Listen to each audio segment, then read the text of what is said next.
custo cloud não é só da área de tecnologia.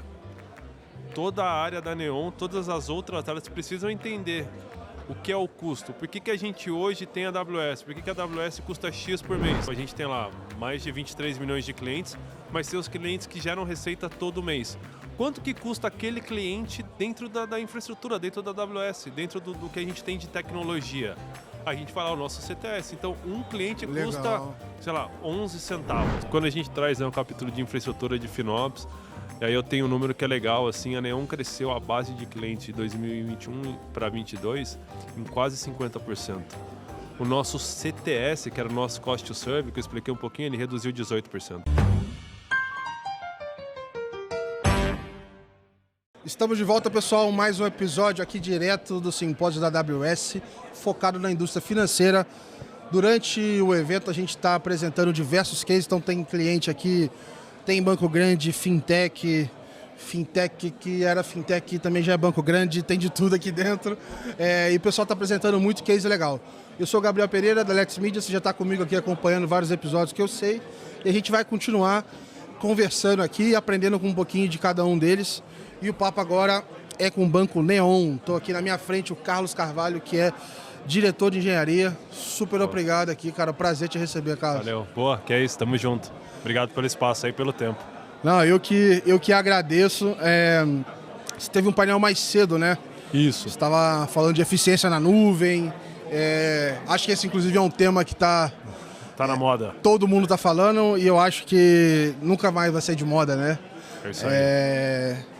Acho que teve um período ali onde as pessoas cresceram, o mercado inteiro foi para a cloud e depois viram que precisamos olhar para eficiência agora. Eu falo que eficiência é igual cortar a unha, todo mês. Todo mês eu tenho que buscar eficiência em algum lugar. O pessoal de fundo de investimento começou a assustar com a conta, descobriram quanto se gasta com isso e falou, opa, peraí, vamos olhar isso com carinho. É isso aí. Mas antes de entrar nesse assunto, cara, vamos falar de Neon, cara. Neon é uma marca que muita gente conhece, mas acho que não tem dimensão do tamanho, da quantidade de cliente. Queria que você contasse um pouquinho mais pra gente ter esse contexto. Legal, boa. Primeiro assim, acho que a Neon é uma fintech, né? Ela é 100% baseada no Brasil, acho que isso é super importante. O nosso segmento hoje ele é específico e direcionado para a classe CDE, é onde a gente quer trabalhar efetivamente. Né? Então a gente falava no passado, se usava muito o termo do desbancarizado, a gente usa hoje o termo subbancarizado porque alguém da família de qualquer pessoa dessa classe tem uma conta no banco. Então como é que a gente chega nesse público?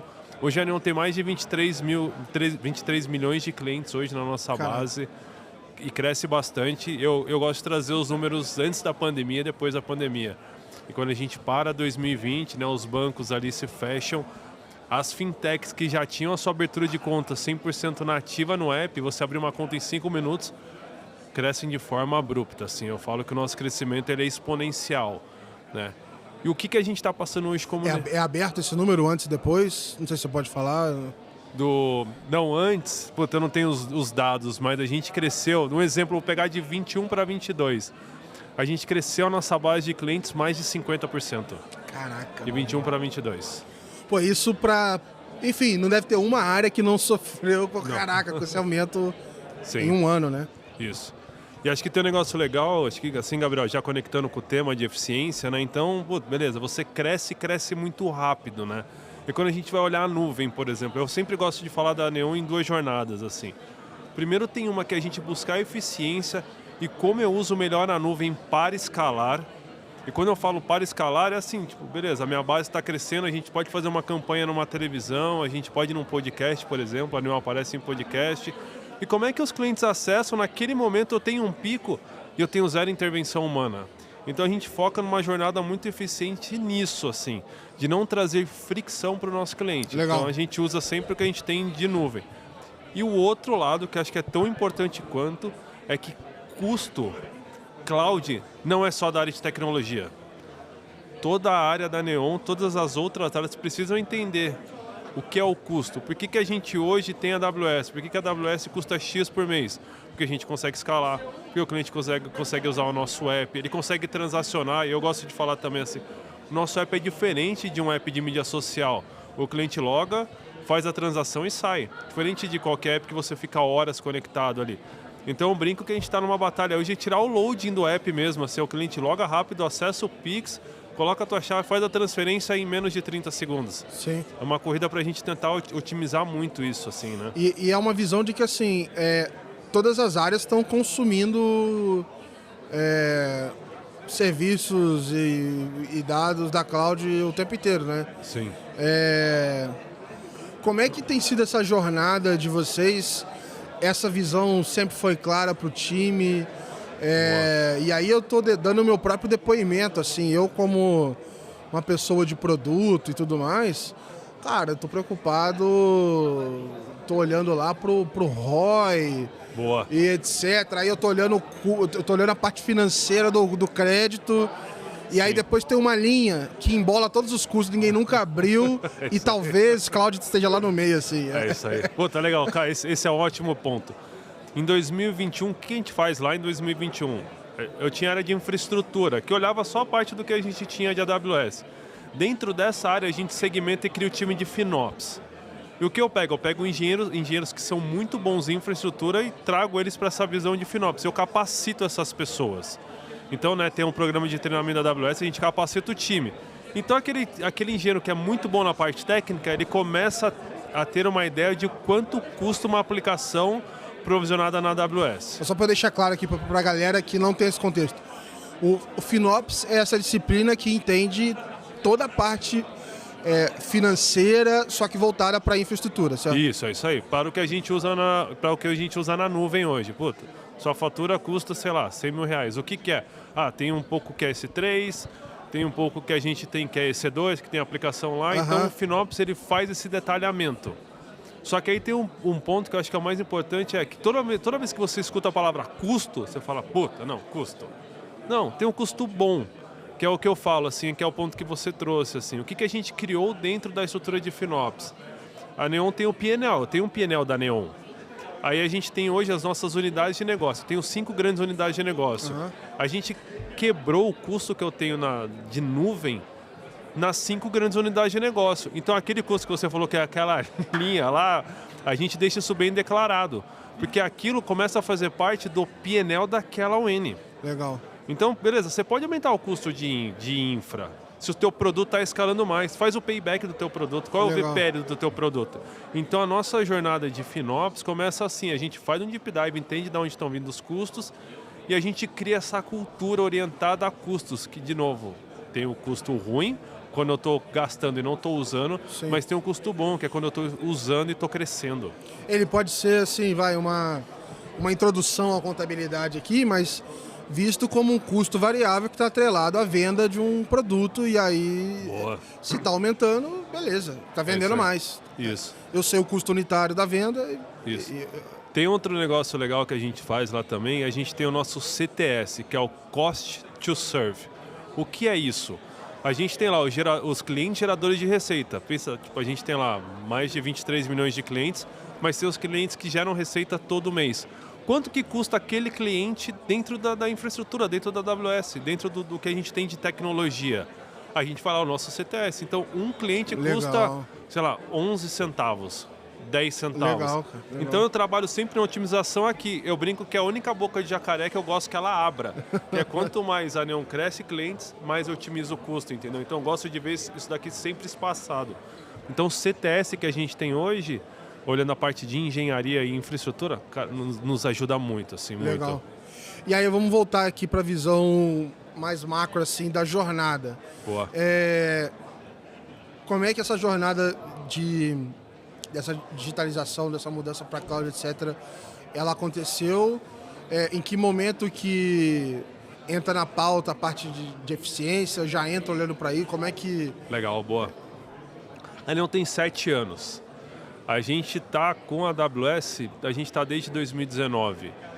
Então, o que a gente fez lá atrás? Um shift and lift, né? Você pega o que a gente tinha no on-premises e joga para dentro da nuvem. O que a gente começa a fazer a partir de 2021, que a gente fala que é modernização. É legal, eu tenho todas as minhas aplicações em cima de máquinas EC2 que custam mais caro. Aí, se olha na nuvem, tem a parte de EKS, que é o ambiente gerenciado da própria AWS, que vai te custar mais porque custar menos porque você usa melhor. Beleza, quais são as aplicações que a gente tem? Migra para esse mundo que é dentro da nuvem de EKS. Esse é um primeiro. Tá legal, a gente tem hoje as nossas filas em cima de Rabbit, que são todas as requisições que a gente processa, todas as transações do cliente logando.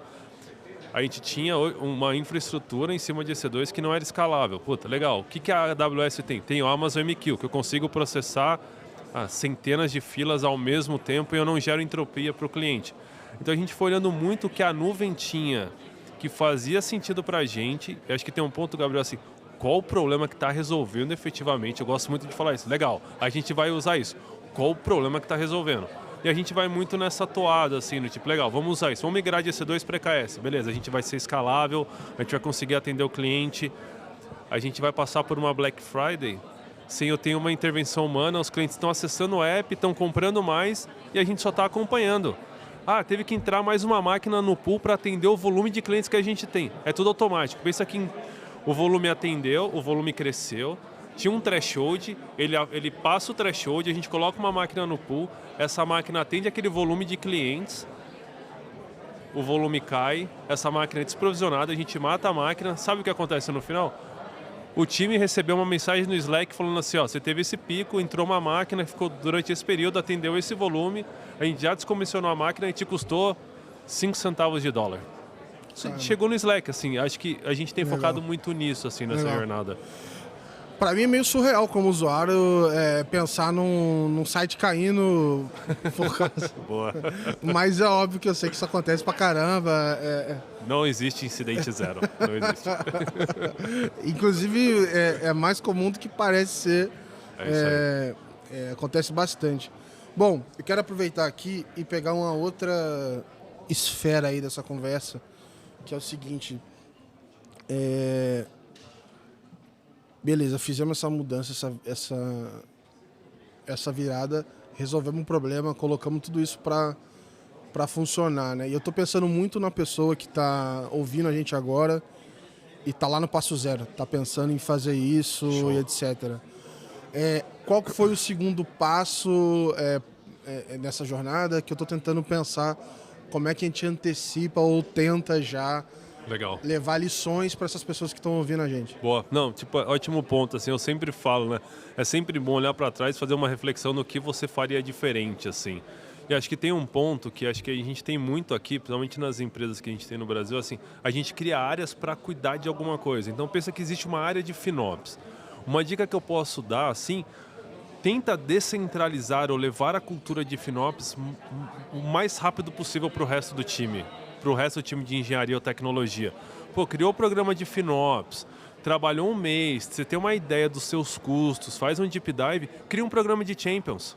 Traz todo o resto do time de engenharia para trabalhar, para ser Champions de FinOps, por exemplo, que a gente pode usar em segurança também. Uhum. Então você dissemina o conteúdo, do que você às vezes ficar num grupo de 5 pessoas que são responsáveis por FinOps na empresa. Eles vão ficar sobrecarregados e não vão dar conta de resolver tudo, porque também... Não, exato, não vão, porque é o que eu falo assim, né, que eu até brinquei, é igual cortar a unha, custo vai ter todo mês, a gente vai ter que otimizar tanto. O que é mais fácil, ter um time de 5 pessoas ou ter uma estrutura que você criou de Champions que você tem 30 pessoas na estrutura que levam essa bandeira. Então acho que a gente está fazendo isso agora na Neon, a gente tem criado esses programas de Champions e a gente quer disseminar mais esse conhecimento para todo o time de engenharia que a gente tem. Legal. A gente tem um dos pilares aí, que é essa parte que você já passou aí, que é a parte cultural de pessoas, né? Para você fazer essa mudança, levar para a empresa toda, tem um desafio de treinamento cultural, de hábito. Como é que vocês têm lidado com isso? Legal. Acho que o primeiro, quando a gente fala de cultural, olhando os times hoje de engenharia, é capacitação. Acho que esse é o ponto principal. E quando você olha o capítulo de FinOps ou eficiência, hoje, você tem certificação, você tem vários treinamentos que te ajudam. Então capacita o time. Com certeza no teu time lá você tem pessoas excelentes, que só precisam de um treinamento, alguma especificação para te ajudar. Então o primeiro ponto é sempre capacitar. Sempre. Não é rodar um programa de um mês e achei que agora eu tenho os gurus de FinOps aqui. A gente está num cenário hoje que o que tem de solução, que nasce todos os dias, é absurdo. Então capacita. E o segundo que eu falei um pouco no começo, assim, leva a cultura de FinOps para todas as áreas. Senta lá com o diretor, né, que é o trabalho que eu faço, senta com o CFO, explica para ele por que o custo da nuvem é esse, o que ela traz de proveito, como é que a gente está usando, como é que a gente usa de uma forma eficiente. Que aí as pessoas vão entender que não é só uma linha num Excel que custa X milhares de reais e que você tem que otimizar. Explica para ele que é o custo, a gente está usando o custo de uma forma eficiente. Acho que esse é um capítulo bom. Então leva para a área toda, para a empresa toda, Gabriel. Se a gente pensar que no balanço da empresa, a linha de infra é uma linha, às vezes, tão relevante quanto pessoas, sei lá, numa ordem de grandeza. Tem organizações que chega a ser um tamanho desse. O mínimo a se fazer é ter esse nível de profundidade, de detalhamento, né, para conhecer. Eu li algumas coisas sobre FinOps 3.0, de tentar se antecipar ao que está acontecendo e tudo mais. O que são esses movimentos? O que dá para fazer? Ou o que dá para se ter de ambição quando se pensa no futuro de FinOps e preparar essa disciplina? Assim? Show. Acho que, bom ponto. Todo mundo hoje fala, né, de FinOps 3.0. A gente está hoje no FinOps 2.0 que a gente fala na Neon. Eu acho que o futuro, e aí eu vou trazer muito o que a gente fez até agora. Então a gente foi lá, implementou o FinOps, a gente tem uma ideia de custo, a gente criou o multi-account, eu separei os custos. Acho que tem um ponto super importante que eu acho que vale, que é o que a gente está olhando agora, é assim, legal, como é que qual é a projeção que eu faço em relação a custo ao longo do ano? Como é que eu consigo entender o comportamento do meu cliente, o cliente está transacionando usando mais, como é que eu consigo entender que eu preciso provisionar mais a nuvem? Tem muitas estruturas hoje que eles provisionam a nuvem como se eu tivesse 100% de uso durante 24 horas por dia. Você pode escalar o teu ambiente conforme o seu volume de acessos. Esse é um negócio que a gente tem discutido muito. Então pensa que eu amanheci 6 horas da manhã, o meu ambiente está provisionado com esse tamanho. Conforme eu for escalando, eu vou provisionando o meu ambiente... Dia 20 do mês, sei lá, não deve ter tanto uso igual dia 5. Não, que não é dia 5, dia 15, final do mês, a gente sabe. Só que qual é o ponto mais importante, assim, Gabriel? Sua base de clientes está aumentando. Então, o número de clientes que logam hoje não necessariamente é o mesmo número de clientes que logam amanhã, que logam depois de amanhã.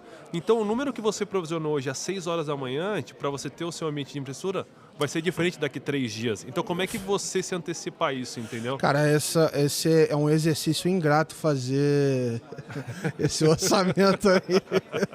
Tem que ficar justificando ele direto. Orçamento base zero sempre ajuda. Mas, bom, acho que com tudo tagueado, tudo organizado, fica fácil também demonstrar e explicar o que está acontecendo, né? É isso aí.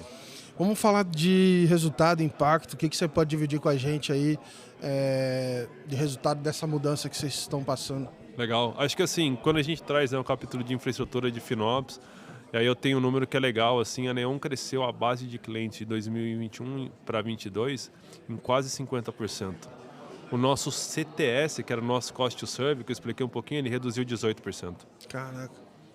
Aumentando os clientes. Aumentando, né? que é o que eu brinquei da boca de jacaré, ele reduz 18%. Se não tivesse aparafusado, isso aí teria estourado. Se você não tivesse com certeza. Justo com... Eu teria aumentado muito mais o custo. Porque o que acontece, assim, que eu acho que é um negócio legal que o FinOps traz para você quando você faz um deep dive e você vai buscar eficiência no que você está usando.